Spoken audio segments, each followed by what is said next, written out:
Good evening. I'm Matt Allen, and this is American Studies News. First, the headlines. COVID-19 has been confirmed in almost 2 million Americans and has already taken 109,000 lives. Protests across the U.S. continue over the death of George Floyd. On tonight's main story, we're talking about marijuana, or why marijuana is illegal.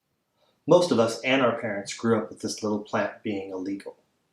Yet an ABC News poll found that most Americans have tried the drug, and 56% of U.S. citizens found the drug to be socially acceptable.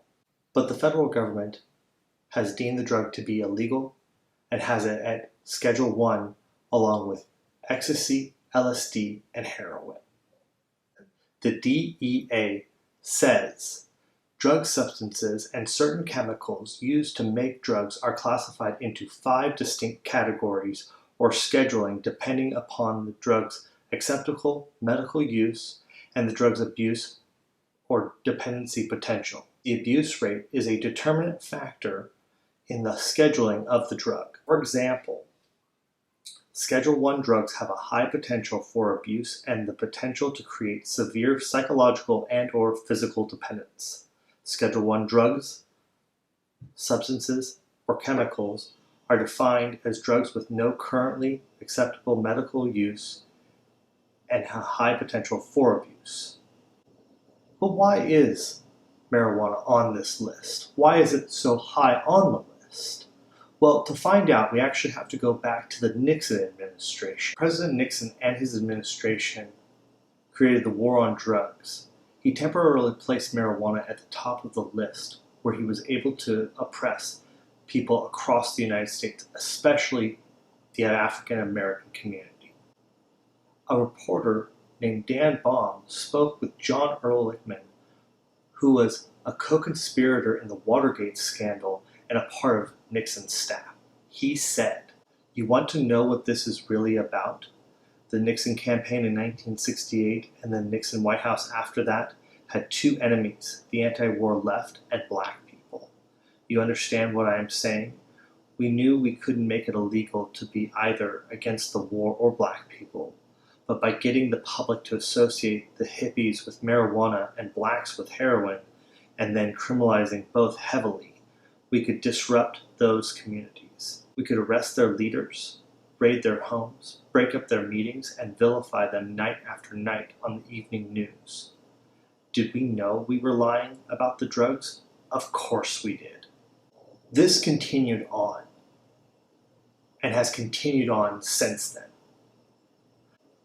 The number of Americans that have been arrested for possession of marijuana has tripled since 1980, reaching 1.3 million arrests per year in 2015. Turning to my home state of Washington, where marijuana has been legalized for recreational and medical use. In 2019, the state made almost $400 million in taxation of marijuana, but yet arrests continue for possession of the drug. Before legalization, arrests averaged at about 13,000 arrests per year. After legalization, 2,500 arrests per year were averaged, and it came at a cost to the African Americans who lived in the state. African Americans are arrested almost 3 times as much as white people. Latinx and indigenous people are almost 1.5 times more likely to be arrested by police than white people. But let's look at it from another point of view. Did you know that marijuana has been researched more than any other substance in the world?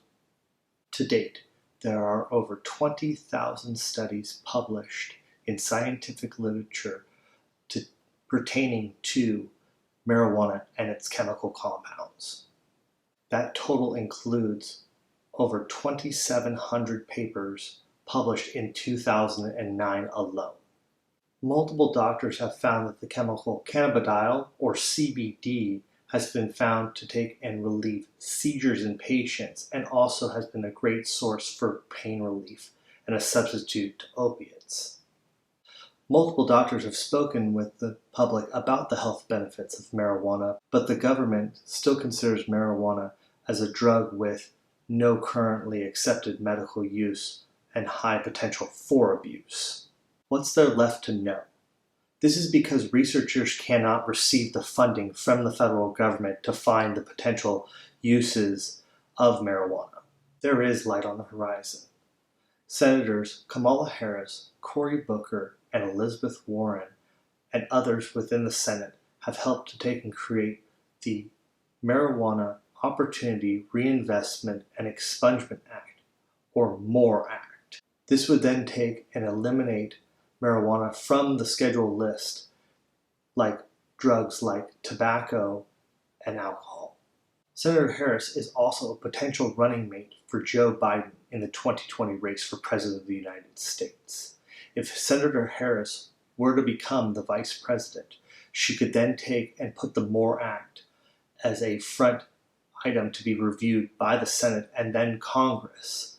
The legalization of marijuana across the U.S. could also take and help with the U.S. economy, as that we are all still in a global pandemic and will be needing more funds to take and help us get this through. That's our story for tonight.